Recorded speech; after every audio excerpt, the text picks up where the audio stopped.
नमस्ते, मेरा नाम डॉक्टर नीरव पटेल है। मैं GCS medical college hospital and research centre में बतौर ट्रांसप्लांट कोऑर्डिनेटर काम कर रहा हूँ। ऑर्गन ट्रांसप्लांट में ट्रांसप्लांट कोऑर्डिनेटर का जो मेन रोल होता है वो एक सेतु की तरह होता है, जो किडनी या तो ऑर्गन फेलियर के जो भी पेशेंट होते हैं उनको किडनी ऑर्गन फेलियर से लेके ट्रांसप्लांट तक की जर्नी में साथ देता है, उनको गाइड करता है और उनको ये पूरी जर्नी अच्छे से कंप्लीट करवाता है। ये जर्नी एक इजी स्टेप में होती है, बट जब भी ऑर्गन फेलियर की फैमिली होती है उनके लिए एक डिफ़िकल्ट टास्क रहता है, क्योंकि ये उनके लिए एक नई चीज़ है। इसके लिए ट्रांसप्लांट कोऑर्डिनेटर उनको हर एक चीज़ में, हर एक स्टेप में, हर एक डॉक्यूमेंट से लेके पूरी प्रोसीजर में गाइड करते हैं।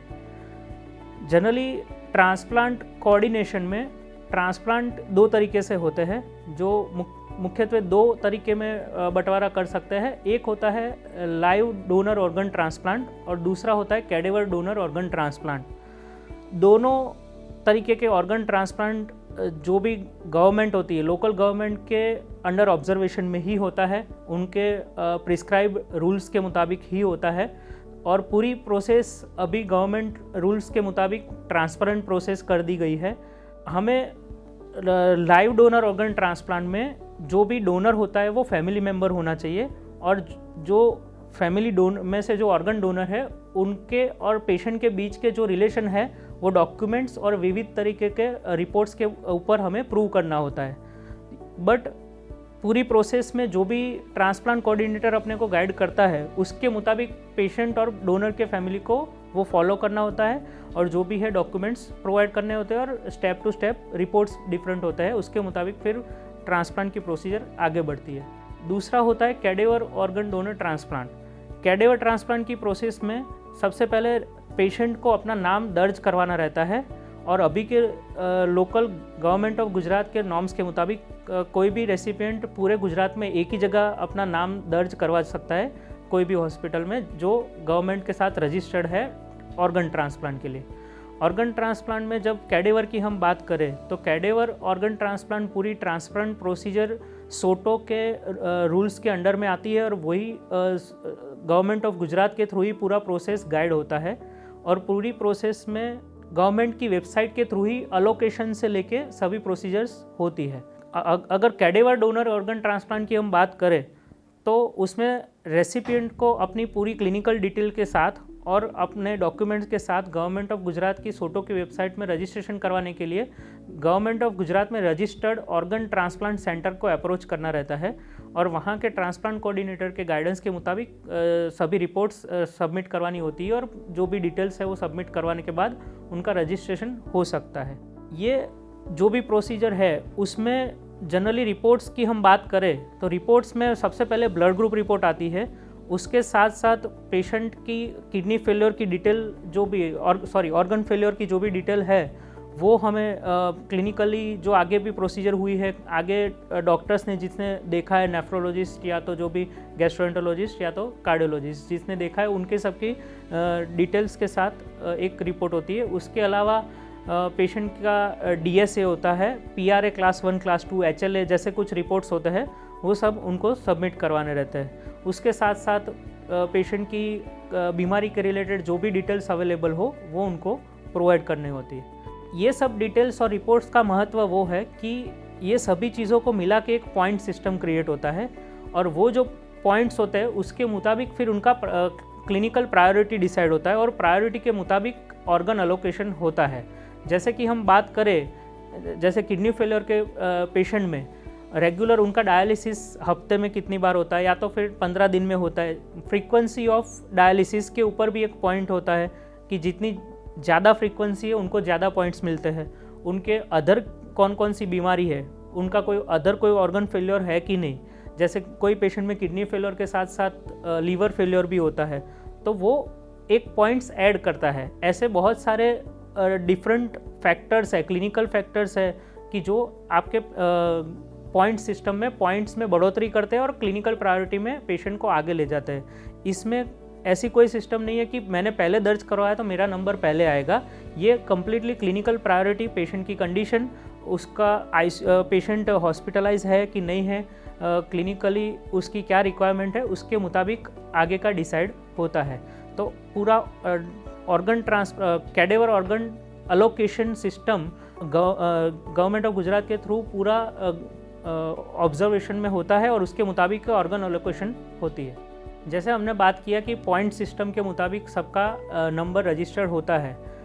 जनरली नाम दर्ज करवाने के बाद सभी पेशेंट का एक ही क्वेश्चन होता है कि मेरा नंबर कब आएगा, मेरा नंबर कौन सा है। तो जैसे हमने आगे बताया कि पेशेंट का first comes first serve system नहीं है, जो जिसने पहले दर्ज करवाया उसका पहले नंबर आएगा ऐसा सिस्टम नहीं है। ये कम्प्लीटली क्लिनिकल प्रायोरिटीज़ के ऊपर होता है। तो जैसे मैं अपनी पूरी डिटेल के साथ नाम रजिस्टर करवाता हूँ, फिर मेरा क्लिनिकल प्रायोरिटी के मुताबिक जो पॉइंट सिस्टम है वो सॉफ्टवेयर में से क्लिनिकल प्रायोरिटीज़ डिसाइड होगा और उसके मुताबिक नंबर आएगा। तो इसके लिए कोई भी संस्था या कोई भी इंस्टीट्यूट वो नहीं बता पाएगी कि आपका नंबर कितने जल्दी आएगा या कितना टाइम लेगा। वो कम्प्लीटली अनप्रेडिक्टेबल रहता है, depending upon the condition of the patient, जितने पॉइंट होते हैं उसके मुताबिक। तो इसका मतलब ये होता है कि अगर मेरी क्लिनिकल कंडीशन में कोई भी चेंज आता है, मेरी कंडीशन ज़्यादा बिगड़ती है, तो मेरी जिम्मेदारी है कि मैं अपने इंस्टीट्यूट जहाँ पे भी मैंने नाम दर्ज करवाया है वहाँ पे मेरे लेटेस्ट रिपोर्ट्स के साथ अपडेट करवाऊँ, ताकि मेरा नंबर क्लिनिकल प्रायोरिटीज़ के मुताबिक आगे बढ़े। तो इसी मुताबिक फिर सॉफ्टवेयर जो अपडेटेड रिपोर्ट होगा वो सॉफ्टवेयर उसी के मुताबिक अलोकेशन प्रोवाइड करेगा। इसमें पेशेंट की जिम्मेदारी इक्वली बढ़ जाएगी कि मेरी कोई भी क्लिनिकल कंडीशन सुधरती है, बिगड़ती है या कुछ भी और चेंजेस आते हैं, तो वो मुझे तुरंत के तुरंत जितनी हो सके उतनी जल्दी मेरी संस्था में मेरा नाम जहाँ पे भी दर्ज करवाया हुआ है वहाँ पे मुझे रिपोर्ट करनी पड़ेगी विथ एविडेंस। तो ये डिटेल्स के साथ ट्रांसप्लांट कोऑर्डिनेटर सोटो की वेबसाइट में सभी डिटेल्स अपडेट करने के बाद उनके प्रायोरिटीज़ के मुताबिक नंबर्स चेंज हो जाएगा। सॉफ्टवेयर ऑटोमेटिकली वो नंबर्स चेंज कर देगा। इसी तरीके से जैसे जब भी ऑर्गन ट्रांसप्लांट के लिए ऑर्गन अलोकेशन आता है, तो ऑर्गन अलोकेशन के वक्त सॉफ्टवेयर उसमें से मोस्ट सूटेबल फर्स्ट 5 पेशेंट को सिलेक्ट करता है और वो 5 पेशेंट को उस जो भी संस्था में रजिस्टर्ड है उनको वहाँ पे बुलाया जाता है और उनका ऑर्गन क्रॉस मैचिंग का प्रोसेस होता है। ऑर्गन क्रॉस मैचिंग में जो बेस्ट मैचिंग आता है उनको फिर वो ऑर्गन अलोकेट होता है अंडर द ऑब्जर्वेशन ऑफ सोटो, और उसके मुताबिक फिर बाकी की ट्रांसप्लांट की प्रोसीजर आगे बढ़ती है। तो ये पूरा हम देखें तो ओवरऑल ऑर्गन अलोकेशन का process as per the guideline of SOTTO सभी संस्था में हो सकता है। जैसे कि कैडेवर ऑर्गन ट्रांसप्लांट में अलोकेशन की हम बात करें तो अलोकेशन में प्रोसेस ऐसे स्टार्ट होती है कि जैसे भी जहाँ पे भी कोई ऑर्गन जनरेट होता है, तो ऑर्गन जनरेट होने के बाद सॉफ्टवेयर वो डिटेल्स के साथ बेस्ड जो फर्स्ट 5 मैचेस होते हैं उनको सिलेक्ट करता है। उनके सेंटर के ट्रांसप्लांट कोऑर्डिनेटर को उसकी जानकारी दी जाती है और वो ट्रांसप्लांट कोऑर्डिनेटर बाद में वो 5 पेशेंट को अपने यहाँ पे बुलाते हैं। 5 में से ऑर्गन 2 लोगों को ही मिलने वाले हैं। जैसे कि किडनी की बात करें तो, लीवर की बात करें तो भी सेम 2 लोगों को जाएगा। उस तरीके से ऑर्गन एलोकेशन के लिए ज़्यादा रेसिपिएंट को बुलाया जाता है for the confirmation of cross matching, क्योंकि ऑर्गन का क्रॉस मैच होके सूटेबिलिटी भी चेक करना एक पार्ट है ऑर्गन एलोकेशन की प्रोसेस का। तो वो प्रोसेस के मुताबिक 5 लोगों को बुला के उनका ब्लड सैंपल और वो सब लेने के बाद उनका क्रॉस मैचिंग चेक किया जाता है कि ताकि जिसमें सबसे बेस्ट ऑर्गन मैच होता है उसी में हम ट्रांसप्लांट करें, क्योंकि ये ऑर्गन जो भी अलोकेट हो रहा है वो बहुत ही मूल्यवान होता है। वो कहीं कोई भी केस में वेस्ट नहीं होना चाहिए। ट्रांसप्लांट होने के बाद भी उसका फेलियर आना वो अल्टीमेटली वेस्टेज है। तो वो अवॉइड करने के लिए जो भी गवर्नमेंट ऑफ गुजरात ने जो सोटो के थ्रू एक प्रोसेस बनाई गई है उसमें फर्स्ट 5 मैचेस को बुलाने के बाद क्रॉस मैचिंग किया जाता है और क्रॉस मैचिंग में जो भी बेस्ट मैच आता है उनको ऑर्गन अलोकेट किया जाता है। ये प्रोसेस में काफ़ी टाइम रेसिपिएंट को एक प्रश्न होता है कि मुझे बारी बारी बुलाने के बाद भी, मेरा टर्न आने के बाद भी मेरा ऑर्गन किसी और को दिया जाता है, बल्कि ये गलत है। ये ऑर्गन जो भी बेस्ट क्रॉस मैचिंग में प्रूव होता है रिपोर्ट्स के मुताबिक उसी को अलोकेशन किया जाता है। तो इसमें काफ़ी टाइम ऐसा हो सकता है कि पेशेंट को एक से ज़्यादा बार अलोकेशन के लिए फ़ोन आए और उसके बाद भी उनका अलोकेशन ना हो। ये पॉसिबिलिटीज़ है एज़ पर रूल, और ये अगेन पूरी प्रोसीजर मॉनिटर की जाती है गवर्नमेंट ऑफ गुजरात के थ्रू और पूरा ट्रांसपेरेंट प्रोसेस ही रहता है।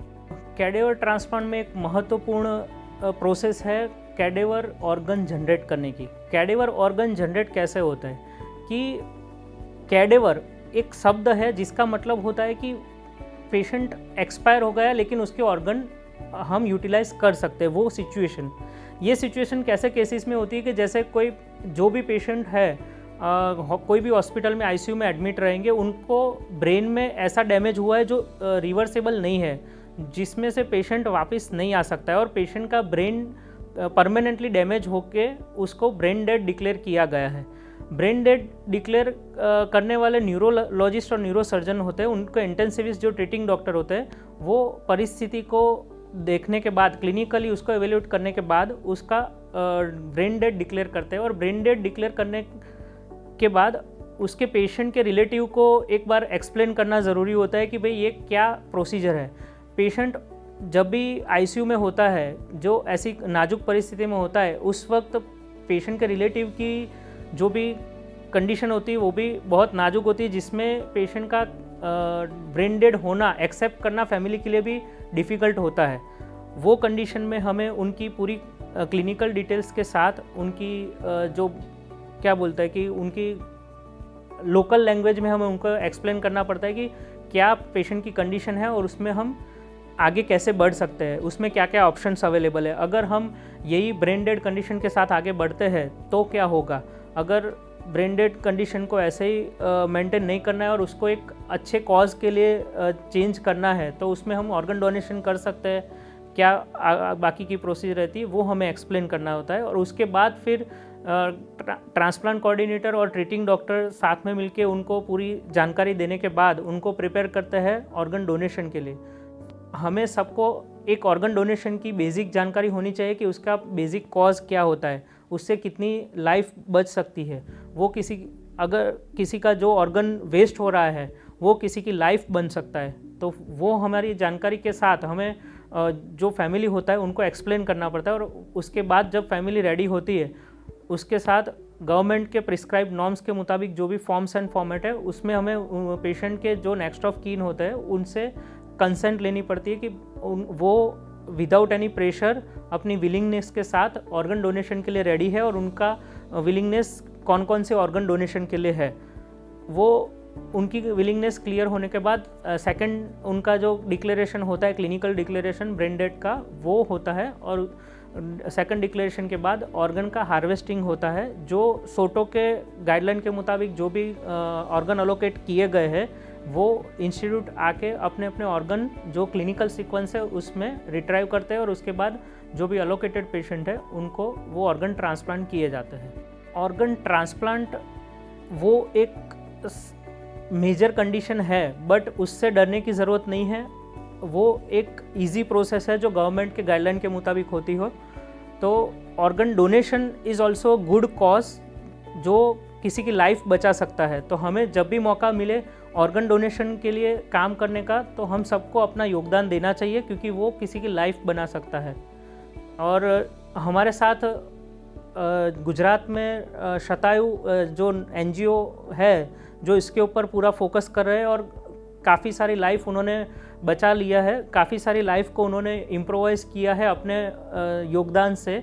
और आगे भी वो लोग पूरी तरह 24/7 अवेलेबल है ऑर्गन डोनेशन में। जो भी हेल्प चाहिए उसके लिए तो हम उनको कांटेक्ट कर सकते हैं in case of any need. हमें कोई भी क्वेश्चन हो, क्वेरी हो या हमें पता नहीं है कि प्रोसेस में कैसे आगे बढ़ना है, they are very supportive and available all the time to support us.